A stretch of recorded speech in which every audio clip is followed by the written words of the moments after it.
Hello guys, welcome back to my channel. My name is Drielle for those who don't know me, and I teach English on this channel and also on Instagram at O Segredo da Fluência. And because the name is in Portuguese, I'll make sure to leave my information in the description box down below. In today's video, I don't want to teach you English, but instead, I just want to talk freely with you. 2020 was a pretty difficult year for many of you. You might have lost parent, a friend, your mental health, your health, and I can't imagine the pain you felt and that you have been feeling. I can't imagine what you went through and are going through. And I'm sorry you have to go through that. I'm sorry you had to experience that in life. It's very painful and I am very deeply sorry, ungrateful and unfair. My year was pretty good, full of trials and obstacles, but it was good. And I'm making this video just to share with the world that I am grateful, that we should be grateful, that we should have empathy towards those that didn't have the same luck. If you did have a good year, recognize that. 2020 was full of trials, many bad things happened, coronavirus there to prove us. When I started 2020, I had a different life. I was working as a nanny. I was pretty unhappy because I felt that I had a lot of potential and I wasn't using that potential. Instead, I was cleaning houses and taking care of kids. That's a very noble job, but that's not something that fulfilled me at a time. And I was a nanny for almost 5 years, including my aupair years. I was very tired and emotionally broken. I made some decisions and choices in my life that didn't make my life any easier. I started 2020 crying a lot, not in a happy way. They weren't happy tears. They were desperation, depression tears. Now, I didn't have depression because depression, it's beyond that, but I was going towards depression and towards anxiety. I didn't know what to do. I was afraid of quitting and just not having money, and I was afraid that my husband would think bad of me or poor of me,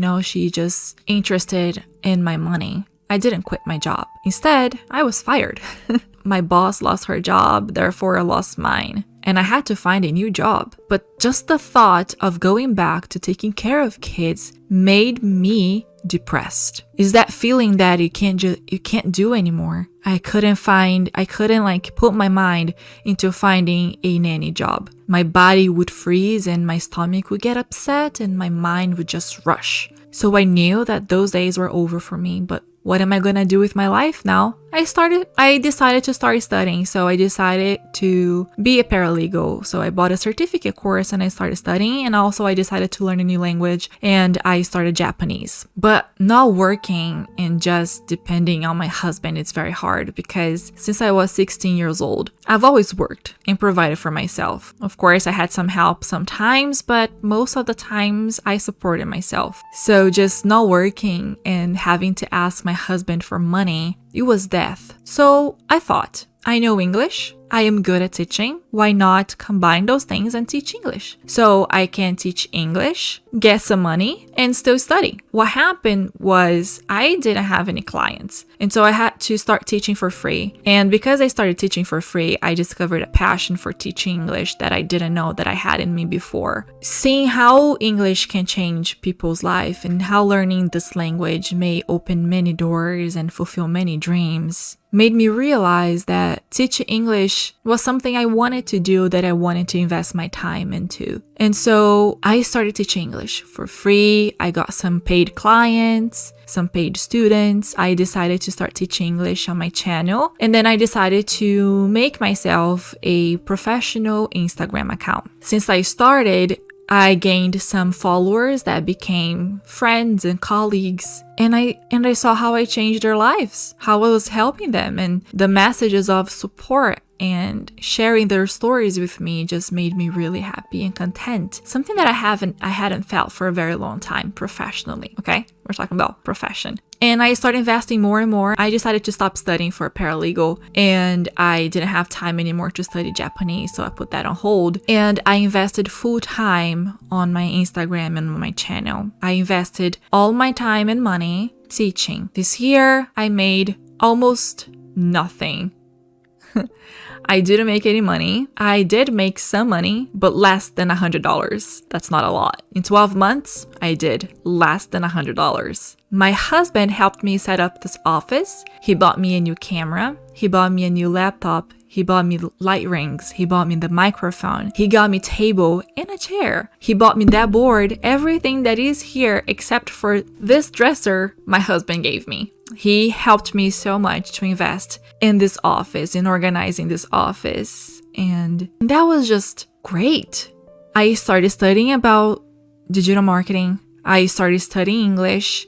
I decided to make my own online English course, and I've been doing that for 4 or 5 months now, planning and designing and producing my course.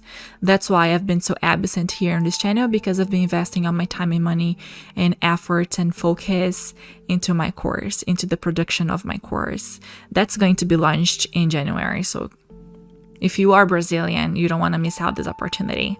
If you're not Brazilian, hold on, because I have more plans for next year and the years after that. And if you don't follow me on Instagram, I am more present there than I am here. So make sure to follow me there. I post daily tips about English, and I also have a bunch of stories that I share, not only my life, but also English with you. And making money was always such a big thing for me. And this year I gained zero money, but a lot of experience. I gained many people. I discovered myself. I reinvented myself.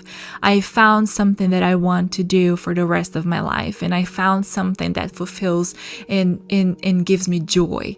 And I think the purpose of life is finding joy. This year was crappy for so many people, and for me, it wasn't crappy. It was a year of discovery, of growing up, of learning with my mistakes, of investing my time, money, and efforts into something that I really believe in. So I'm very, very grateful for 2020, and I just wanted to make this video because I feel like if you did have a good year, be grateful for it. And if you're still here in this earth and this life, be grateful for it. Most of all, I am grateful for you and for all of your support. I don't have enough words to thank you, and I just have a lot of feelings. And I'm very emotional today. I am grateful for you. I'm grateful for this chance. I'm grateful for this year. I'm grateful for having this life and for discovering and finding out what I want to do. English is my passion. I've always liked English. I've always wanted to live in the USA. I never thought it would be possible. I never actually thought I would be alive after my 30s. And here I am, 31. And life is just crazy. Because if you don't give up and if you have faith, things will turn out okay. Even though you're going to face some trials, obstacles, you're gonna cry and get hurt, at the end, it's worth it. When I was an aupair and a nanny, so for 4 years, I've never been so sick because emotionally I wasn't okay. I went many times to the hospital. I had to see doctors so many times. I started having UTI problems. For those who don't know, UTI, it's a urine infection that's very common in women. But in Brazil, I had one urine infection, and that was when I was a kid. When I came to the USA, I started having pretty much every month UTIs because my emotional health wasn't good. When your mind is not good, your body shows that through diseases and illness. For 4 years, I had many infections, I had many allergic reactions, I had many breakdowns, and I started doing therapy to help me with that. And I'm very grateful because 2020, I was able to be very consistent with my therapy, and that helped me so much. I grew so much, and I started seeing life with different eyes, and things changed. And even though I didn't make money, I'm still grateful. I'm still grateful because I think I am preparing myself for a future, and all I have to do is to keep on working, putting my heart and giving you my best, and giving myself my best, and giving the people around me my best. And that's what I'm gonna keep on doing. I'm gonna keep giving my best. Give your best. Whatever your dream is, whatever you want to accomplish in life, give your best. Give all you have. Do all you can until you reach that goal, until you get there. Do never give up. Give up shouldn't be in your vocabulary. If you fall, get up. You're allowed to cry. But then you dry up your tears, you get up, and you start again. Start again. You can restart as many times as you can, as you need. I was 30 years old when I had to reinvent myself. After graduating from college, after having many jobs, After getting married, I had to reinvent myself and discover a new me, the true me. And the true me wants to keep on working, giving my all and my best, trying to be the best person, best teacher that I possibly can. So I guarantee you, 2021 will be an amazing year because I have hopes. I have hopes, and you should have hopes, and you should work towards those hopes. Once I heard that if you don't dream, you will get nowhere. So have dreams. Have big dreams. Some people may say you're crazy, and what? So what? I had big dreams, and look where I am right now. Have dreams, big plans. Believe in yourself. Believe you can do this. And you were spared for a reason. Always remember this. 2020, millions of lives worth were lost, and you're still here. So make it worth. I hope to see you in the next video. Bye.